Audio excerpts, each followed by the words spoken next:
নমস্কার বন্ধুরা, সকলকে আমার চ্যানেলে স্বাগত। রাজ্যের সমস্ত ধরনের রাজ্য সরকারি কর্মচারীর পাশাপাশি সমস্ত ধরনের সরকার প্রসূত বিদ্যালয়ের শিক্ষক, শিক্ষিকা, শিক্ষাকর্মী এবং এদের পাশাপাশি অন্যান্য সকল ধরনের সরকারি কর্মী, যেমন পঞ্চায়েতের কর্মী, মিউনিসিপ্যালিটির কর্মী বা কর্পোরেশনের কর্মী বা লাইব্রেরি দপ্তরের কর্মচারীরা এবং এদের পাশাপাশি রাজ্যের সমস্ত ধরনের পেনশনার এবং ফ্যামিলি পেনশনারদের জন্য পশ্চিমবঙ্গ রাজ্যের অর্থ দপ্তর থেকে স্যালারি এবং পেনশন সংক্রান্ত একটি অত্যন্ত গুরুত্বপূর্ণ অর্ডার এইমাত্র জারি করেছে।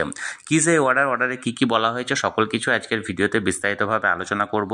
ভিডিওটি সকল সরকারি কর্মচারী এবং সকল পেনশনারদের জন্য অত্যন্ত গুরুত্বপূর্ণ, তাই প্রথম থেকে শেষ পর্যন্ত অবশ্যই ধৈর্য সহকারে দেখবেন এবং ভালো লেগে থাকলে অবশ্যই একটি লাইক করবেন এবং সকলের সঙ্গে শেয়ার করবেন। আর সেই সাথে এই চ্যানেলে যদি প্রথমবার হয়ে থাকেন এই রকমের ইনফরমেটিভ ভিডিও আরও দেখার জন্য যারা এখনও পর্যন্ত এই চ্যানেলটিকে সাবস্ক্রাইব করেনি তারা অবশ্যই চ্যানেলটিকে সাবস্ক্রাইব করে নিতে ভুলবেন না। তাহলে চলুন আমরা বিস্তারিত দেখে নিই। রাজ্যের অর্থ দপ্তর থেকে জারি করা এই অর্ডারটি মূলত রাজ্যের সমস্ত সরকারি কর্মচারীর পাশাপাশি সমস্ত ধরনের পেনশনারদের আগস্ট মাসের স্যালারি এবং পেনশন কবে নাগাদ তারা হাতে পেতে চলেছে সেই সংক্রান্ত। এই অর্ডার অনুযায়ী আমরা এক এক করে জেনে নেব যে রাজ্যের সমস্ত ধরনের সরকারি কর্মচারী এবং পেনশনাররা কবে নাগাদ তাদের আগস্ট মাসের স্যালারি এবং পেনশনটি হাতে পেতে চলেছে। প্রথমত আমরা জানবো রাজ্যের সমস্ত ধরনের রাজ্য সরকারি কর্মচারীদের ক্ষেত্রে।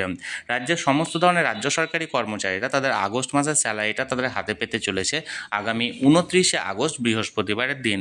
অর্থাৎ আগামী 29শে আগস্ট বৃহস্পতিবারের দিন সমস্ত সরকারি কর্মচারী যারা আছেন অর্থাৎ রাজ্য সরকারি কর্মচারী তারা তাদের অ্যাকাউন্টে নিজেদের স্যালারিটা পেতে চলেছে।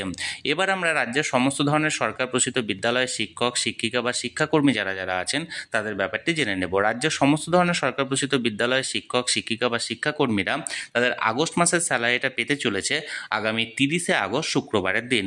অর্থাৎ তার একদিন পরে অর্থাৎ 29শে আগস্ট পাচ্ছে রাজ্যের সরকারি কর্মচারীরা এবং 30শে আগস্ট পাচ্ছে রাজ্যের সমস্ত শিক্ষক, শিক্ষিকা এবং শিক্ষাকর্মীরা। এরপর রাজ্যের অন্যান্য দপ্তরে যে সমস্ত কর্মচারীরা আছেন যেমন পৌরসভা বা পঞ্চায়েত কর্মচারী বা গ্রাম থাকারিক যারা আছেন তারা প্রত্যেকে পেতে চলেছেন আগামী 30শে আগস্ট শুক্রবারের দিন। অর্থাৎ একই দিনে শিক্ষক শিক্ষিকাদের সঙ্গে এই সকল কর্মচারীরা একই দিনে তারা নিজেদের স্যালারিটা পেতে চলেছে তাদের অ্যাকাউন্টে। এরপর আমরা রাজ্যের সমস্ত ধরনের পেনশন এবং ফ্যামিলি পেনশন হোল্ডারদের বিষয়টা জেনে নেব। রাজ্যের সমস্ত ধরনের পেনশনার এবং ফ্যামিলি পেনশনাররা তাদের আগস্ট মাসের যে পেনশনটি তারা তাদের অ্যাকাউন্টে পেতে চলেছে আগামী 2রা সেপ্টেম্বর সোমবারের দিন। অর্থাৎ আগামী 2রা সেপ্টেম্বর তাদের অ্যাকাউন্টে ক্রেডিট হতে চলেছে আগস্ট মাসের পেনশনটি। এবার রাজ্যের যে সমস্ত এসএসকে, এমএসকে বা অন্যান্য যে সমস্ত প্যারা টিচার বা কন্ট্রাকচুয়াল কর্মী যারা আছেন তারা তাদের আগস্ট মাসের স্যালারি বা তাদের যে অনারিয়াম সেটা তারা পেতে চলেছে আগামী 2রা সেপ্টেম্বর সোমবারের দিন। এরপর রাজ্যের যে সমস্ত ধরুন স্টাইফেন্ড যারা পেয়ে থাকেন বা বিভিন্ন মানবিক প্রকল্পে যারা টাকা পেয়ে থাকেন প্রতি মাসে সরকারের তরফ থেকে, যেমন ধরুন লক্ষ্মীর ভাণ্ডার প্রকল্পের টাকা বা বিধবা ভাতা প্রকল্প বা বার্ধক্য ভাতা প্রকল্প বা বিভিন্ন মানবিক প্রকল্প যেগুলো আছে সেই সমস্ত প্রকল্পে যারা উপভোক্তারা আছেন তারা তাদের আগস্ট মাসের অনারিয়াম বা ভাতাটি পেতে চলেছে আগামী 4ঠা সেপ্টেম্বর বুধবারের দিন। তাহলে বন্ধুরা এই অর্ডার অনুযায়ী রাজ্যের সমস্ত ধরনের সরকারি কর্মচারীরা পেতে চলেছে 29শে আগস্ট বৃহস্পতিবারের দিন। সমস্ত ধরনের শিক্ষক, শিক্ষিকা বা অন্যান্য সকল দপ্তরের কর্মচারী যারা আছেন তারা পেতে চলেছে আগামী 30শে আগস্ট শুক্রবারের দিন। সমস্ত ধরনের পেনশনার যারা আছেন এবং ফ্যামিলি পেনশনাররা যারা আছেন তারা পেতে চলেছেন 2রা সেপ্টেম্বর সোমবারের দিন। এবং অন্যান্য যে সমস্ত কন্ট্রাকচুয়াল কর্মী বা যে সমস্ত এসএসকে, এমএসকে বিদ্যালয়ের শিক্ষকরা আছে বা যারা প্যারা টিচার আছেন তারা পেতে চলেছে আগামী 2রা সেপ্টেম্বর সোমবারের দিন।